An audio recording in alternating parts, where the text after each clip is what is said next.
საქართველოს საზოგადოებრივ მაუწყებელს ევროპის მაუწყებელთა კავშირის წარმომადგენლები ესტუმრნენ. დაათვალიერეს მაუწყებლის ახალი შენობა, ახალი და მიმდინარე ამბების რადიოსა და სხვადასხვა გადაცემების სტუდიები.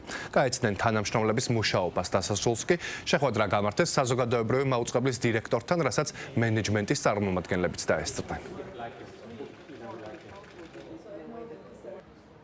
საბავშვო ევროვიზიის ფარგლებში, რა თქმა უნდა, ჩამოსულია ევროპის მაუწყებელთა კავშირის მენეჯმენტი და სხვადასხვა ტელეკომპანიების ხელმძღვანელები, გენერალური დირექტორები, საპროდიუსერო გუნდები.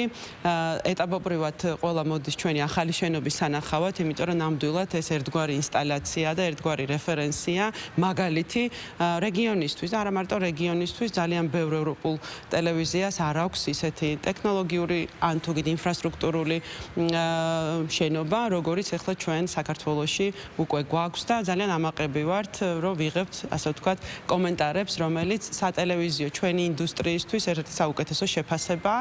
ამიტომ ჩვენი თანამშრომლების მუშაობასაც გაეცნენ სტუდიას, როგორ ვართ ორგანიზებულები და ვფიქრობ, რომ ისევ და ისევ ჩვენი ქვეყნისთვის ძალიან მნიშვნელოვანია, როდესაც ესეთ შეფასებას იღებს. თუმცა ყველაზე მთავარი არის საბავშვო ევროვიზია, დღის წესრიგი, ყველა დელეგაცია დღეს ძალიან ღელავს, იმიტომ რომ ხვალ არის საფინალო შოუ.